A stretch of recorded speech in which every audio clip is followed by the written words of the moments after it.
Reading with your kids. Hola, ni hao, konnichiwa, assalamu alaikum, shalom, jumbo, bienvenidos. Hi, my name is Jedley, and this is the Reading with Your Kids podcast. We're coming to you from the beautiful neighborhood of Reedville in the southwest corner of Boston, Massachusetts. Please be sure to subscribe to the show on the iHeartRadio app, on Spotify, Apple Podcasts, Google Podcasts, Himalaya, Stitcher Radio, wherever you find your podcast. Our guest today is Stephanie Wilson Peterson. She's here to talk to us about her novel, Grace's Ghost. You know, Reading with Your Kids is all about reading out loud with your kids. And what could make for a better read out loud book than a book that has 6 cranky relatives, 3 mean dinosaurs, and 1 very cranky Tyrannosaurus? That's right, I'm talking about the last surviving dinosaur, the Tyrannosaurus, written by Stephen Joseph and playfully illustrated by Andy Case. This book tells this tale of how dinosaurs became extinct, and it is not the life-ending meteor shower story the paleontologists are telling you about. No, no, no. The Tyrannosaurus is so very cranky that she makes all the other bigger and meaner dinosaurs disappear. That is, until she comes across the only dinosaur that is immune to her incessant complaining, the Tyrannosaurus. These 2 dinosaurs evolved into humans, and that's where cranky people come from. The Last Surviving Dinosaur really is a fun book that you and your kids will love to read over and over and over again. And it's a wonderful reminder to always be mindful of when and how often we complain. And that's a lesson that all readers, whether young or old, can benefit from. The Last Surviving Dinosaur, the Tyrannosaurus by Stephen Joseph, is available at Amazon, Barnes & Noble, and many other online bookstores. Joining us on the line right now from the beautiful state of North Carolina, she is the author of a great new book called Grace's Ghost. Please welcome to the show, Stephanie Wilson Peterson. Stephanie, welcome to the podcast. Hi. Really excited to have you here. I'm excited to be here. Tell us all about Grace's Ghost, please. Okay. 12-year-old Grace and her feline best friend Midnight have a secret. Midnight is a ghost. But then again, so are the rest of Grace's friends. Thousands of ghosts haunt the tiny town where Grace lives, but she's the only one who can see them. One day, the ghosts tell her that 300 years ago, a lonely witch cast a spell that mistakenly trapped the soul of every person to step foot in the town. When the spirits beg her to help find a way to break the curse, she's eager to help. As she searches for answers, Grace makes discoveries about the secret her family hid for generations and a world of magic hidden in her own backyard. Ooh, sounds perfect for a middle grade audience. I hope so. What was the inspiration for Grace's Ghost? So this was a few years back, and I just had this character of Grace, this little girl who saw this whole world that no one else could see and was surrounded constantly by ghosts, but constantly lonely at the same time because she connects with the dead and not with the living. And this character just kind of was following me around for a while, and I just couldn't shake her. And so the story came out pretty quickly once I finally started listening to the character. So that's always important for a writer to do, listen to your characters. Yes. Yeah. She was loud. You know, as you were talking about Grace and feeling alone and, you know, being able to see these spirits that no one else can see, not so much the seeing spirits part, but that whole sense of feeling alone, I think that's a feeling that a lot of kids go through at different points in their life, especially in that kind of awkward middle grade years. Definitely. And I think that's part of why I wanted to write her. I mean, Grace in the book, her best friend is her cat, but her cat's a ghost. And just the idea, the cat goes everywhere with her at midnight. And so he goes to school with her where the kids, pick on her. And I felt like, how wonderful would it be to have this invisible best friend who could go everywhere with you when everything is awkward? Because I know at that age, she's 12 in the book, and at about that age, I had a horrible time at school. I was this horribly awkward child who didn't have a lot of friends. And if my dog could have gone to school with me, I would have loved it. So Grace bringing her ghost cat with her, I think it's kind of fulfilling a fantasy I had for me as a kid. I think that is a feeling that a lot of kids have, and the funny thing is, I think most kids actually feel that way in school, even the cool kids.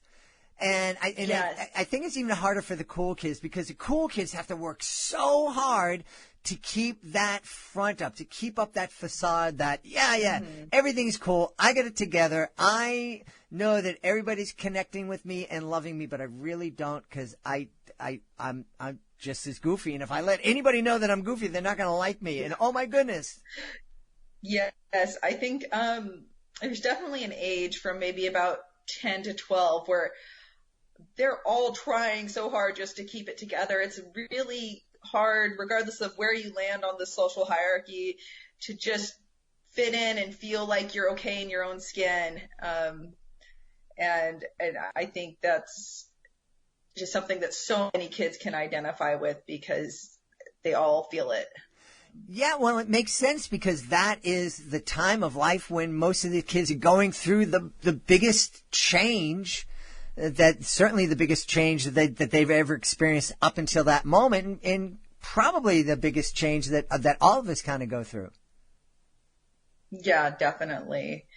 It's just it's a time period of discovering who you are and figuring out where you fit in the world, and I know a lot of kids struggle with that time. But I think it's a very special time as a kid too, because they're young enough where, anything is possible, Mm-hmm. but they're becoming aware of the world around them in a way that they haven't been in the past. And it's a very nice balance before they're a little older and they're jaded. Early teenage years can be a different kind of rough. Yeah. But they're definitely old enough to take in, a lot, they're insightful at that age. They see so much of the world that you don't think they're going to. Mm-hmm. It's a very cool time. Yeah. I oftentimes have crazy thoughts like this, and I just blurt them out because I don't have any self-control. But I was just thinking, kids are going through this change, and it's scary for them because they don't understand what's going on with their bodies and with their lives. I'm wondering if the kids who are aware that they're changing, I wonder if part of their uncomfortableness comes from the fact that they know that they're changing and they're afraid they're not going to like the person they become. That's really insightful. Maybe because they just don't know who they are and who they might be, and it's kind of scary to give up some of the stuff that's whatever it is when you're little and you identify with things that aren't going to apply to you later in your life. It can be kind of scary to know that maybe you're outgrowing playing with dolls and Mm-hmm. Matchbox cars or whatever, and you're going to become this other person and you don't know who that is yet. I don't remember those feelings exactly, but I can imagine that puts a lot of fear into a kid. Yeah. Well, I certainly can't remember that far back. I mean, I can barely remember a week back, not 100 years. So, have you always enjoyed writing for this audience? Yeah. My previous two books, they were part of the Nellie Nova series, were for this age group as well, maybe on the lower end of the middle grade versus Grace's Ghost is maybe a little bit higher, but in that age range.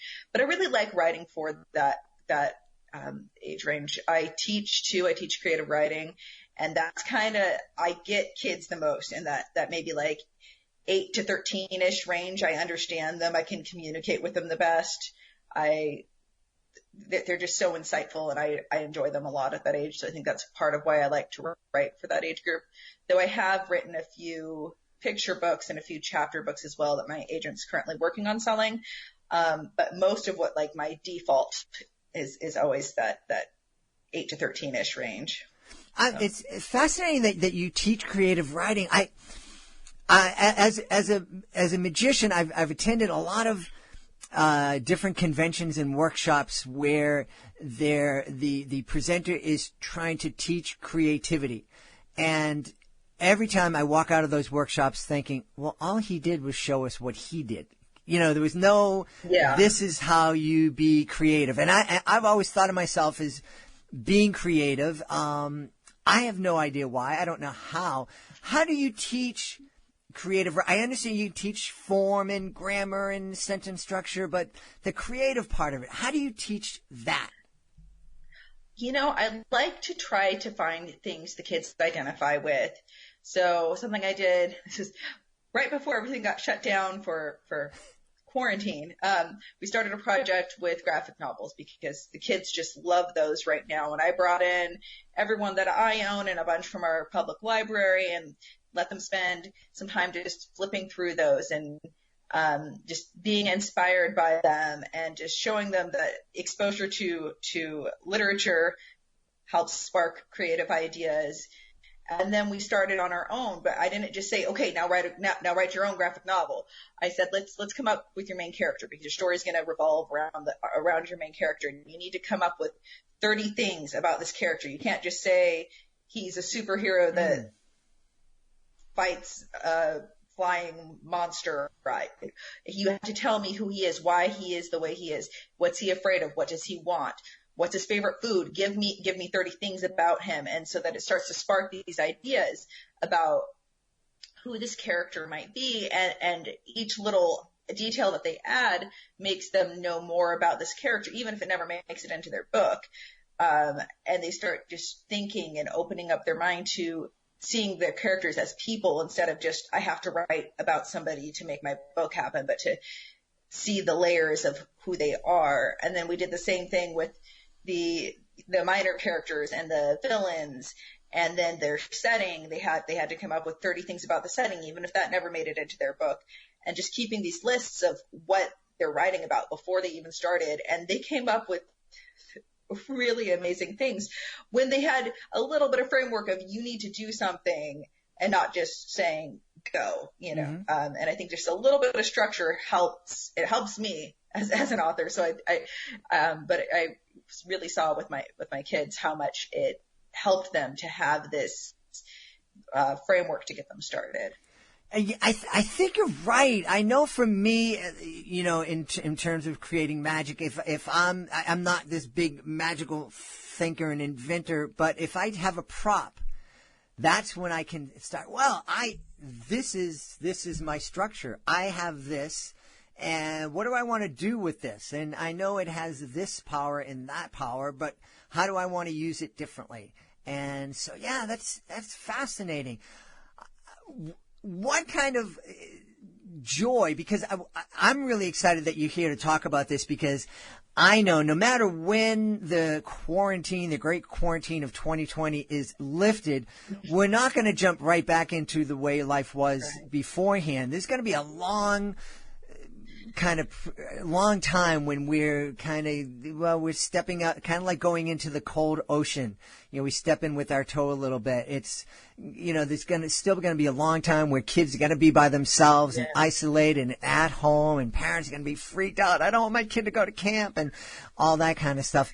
So they're going to need some really fun and fulfilling activities, and helping your kid be a creative writer and create some stories could be a wonderful thing for families to do together. Definitely. And because of that, because I've been watching the families that are part of my program struggle, and because I have 3 kids, and I've seen their friends and all of that. If these families are struggling, is to come up with ideas what to do with their kids. I've been posting every weekday on my Facebook and my Instagram, writing prompts for kids, and they're just fun little things, this morning you woke up and you realized you had wings, where would you fly? But they're just fun little things to inspire kids to do, to write, because I know that, one, these kids are bored, and at this point they're even bored of playing Fortnite, so they need something else to do.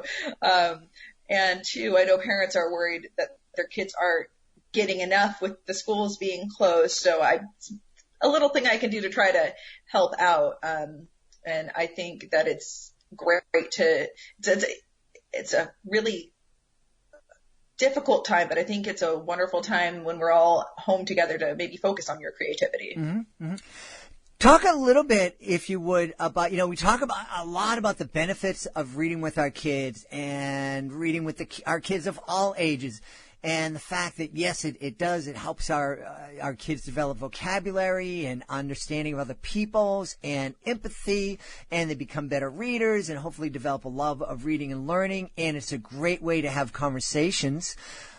Yeah. But I also think that writing, and especially having the license to write creatively, can be a really wonderful way for kids to deal with some emotions like that kids are going through right now. What do you think about definitely. That? So my classes that I teach, they all moved online, like most schools and programs have. And I had my kids write about quarantine, and I told them, whatever it is you want to write, you're feeling something, you can write it in a story, it can be fiction, you can write an essay, here are some tips on writing personal narratives, you can write poetry. And the things that those children wrote were just really intuitive, and some of them even kind of inspiring, some of them funny. I had a kid write a series of haikus about the snack foods he couldn't get, missing going out for donuts, but I just was really impressed with these kids and what they can do, and how much they can they kind of phrase this correctly. They really dive deep and pull up all those emotions that I'm like, that's what I'm feeling, and you're 10 and you express that so well. So I think it's a good, I think writing is really healing for these kids, even if they don't realize it when they start. Mm-hmm. And I think that kids that are home right now, spending some time writing in a journal about what's going on would be really helpful, because this is going to be something generations from now, these children's grandchildren are going to ask them about this time, the time the whole world shut down, and they can pull out a journal or a story that they wrote and talk about what it really was like, and they can remember it better. So that's true. I've been keeping a journal for decades. and a lot of it it's just had a nice day, did this, did that, but there are other moments. I know that there were nights when writing in the journal, waiting and sitting down and writing whatever I was frustrated about or afraid of or angry about, and first writing it down in the journal, it kept me from doing a lot of really stupid things with those emotions. I definitely think that journaling can be very healthy for that kind of thing. Once you start writing it down and you think it through, maybe not. Yeah. Well, I never wrote anything incriminating, so I was aware about that. Never. I'm thinking about it was just, this is how I'm feeling, and just expressing it on paper and then getting it out that way kind of gave me a little bit of space from it, so that if I had to address it with somebody, it was like, I wasn't like, ah! It was like, hey, I felt this way. Yeah. I'm connected. You're talking about, some of the creative stuff that your kids have been writing about their time in quarantine. I'm connected with a lot of creative folks on social media, folks in magic, folks in the circus arts, singers, songwriters. I've seen a lot of really inventive, creative things come out of them. Unfortunately, so much of it revolves around toilet paper. It's really kind of disappointing. The student who wrote the haiku about donuts, I'm pretty sure he had one about toilet paper on his list too. It's just become what everything is about right now, is finding toilet paper. That's crazy. That's crazy. So random. Well, I'm curious. I know a lot of authors don't like talking about works in progress, but you kind of brought it up early on. What can we expect to come from the mind of Stephanie Wilson Peterson in the future? Well, as I said, I have quite a few projects my agent's trying to pitch, so hopefully we'll see something from some of those projects soon. I've got middle grade fantasy about a boy with epilepsy who gets pulled into a video game world and finds out while he's in the game world that he doesn't have seizures and has to decide whether or not he stays in the game world or he, where he doesn't have seizures, or he goes back to the real world and tries an experimental therapy to try to stop having seizures in the real world. So that's one that my agent's currently trying to sell. I can't, if I started talking about all my works in progress, I think currently I have 10 finished and I'm writing 2. So I don't want to pitch everything because that would, keep going. But I will definitely be writing lots of things. I certainly understand. I love that concept that you described to us. That seems fascinating that, this kid that gets sucked into a video game, into something that could set off his seizures in the real world. He gets sucked into it and suddenly they're gone. That would be amazing. Yeah. It was a really fun project to write and really personal. 2 of my 3 children have epilepsy, so it's something that touches our family. And something that just there's not a lot of representation in media. It's I think that lately, especially in Kids Lit, there's been a big push to show kids with all kinds of differences, but I haven't seen epilepsy represented well. And 1 in 20 people will have it in their lifetime. Mm-hmm. So it affects a lot of people. But they don't, there's just no representation. So, knowing that with my own children, I wanted to write something that would maybe make them feel seen and understood, because it can sound very scary, and it can be very scary. But when they have to explain it to their friends or their teachers or whatever, people can get really scared. And I know they've had to be excluded for some activities that maybe would have actually been safe, but it just scared the instructor too much. So more representation would only help a lot of kids. Yeah. It was better understood. Absolutely. It would have helped me. The first time I experienced anybody having a seizure, I was a freshman or sophomore in high school. And I didn't understand what happened. Thankfully, the teacher was able to keep my friend safe, but no one ever talked about it. And even afterwards, I went home and I said, "Mom, this kid had this." And she said, "Yeah. Thanks. Come on. Help me out here." So, well, listen, tell us where we can connect with you online so we can learn more about all of your work and know when your new work is coming out. Definitely. My website is www.stephaniepeterson.com, and Stephanie is spelled a bit strange. It's StepheniePeterson.com. And then on Twitter, I am at Nellie Nova Book. On Facebook and Instagram, I am at Stephanie Peterson Author. And again, the Phenie, weird spelling. That's cool. Well, we've had a great time speaking to the author of Grace's Ghost, a great new middle grade book by our guest, Stephanie Wilson Peterson. Stephanie, thanks so much for spending this time with us tonight. Thank you for having me. Please be sure to join us for the next edition of the Reading with Your Kids podcast. Our guest will be Louis Gambeski. He's going to be talking to us about Libby the Reading Dog. Now, this isn't a picture book called Libby the Reading Dog. Libby is a real live reading dog, and he's going to tell us all about this. It's a fascinating program that's bringing joy, the love of reading, and a lot of life to a lot of kids, a lot of senior citizens, a lot of folks in hospitals. That's the next edition of the Reading with Your Kids podcast. I want to thank the folks who made today's show so very, very wonderful. Of course, I want to thank our guest, Stephanie Wilson Peterson. Be sure to check out Grace's Ghost. Also want to thank my incredible team, starting with my producer, my amazing producer, Fatima Khan. I want to thank my awesome author ambassador, Peggy Cotto. I want to thank my beautiful wife for all the support she's given me and for putting up with me during this long, extended quarantine. Most of all, I want to thank you.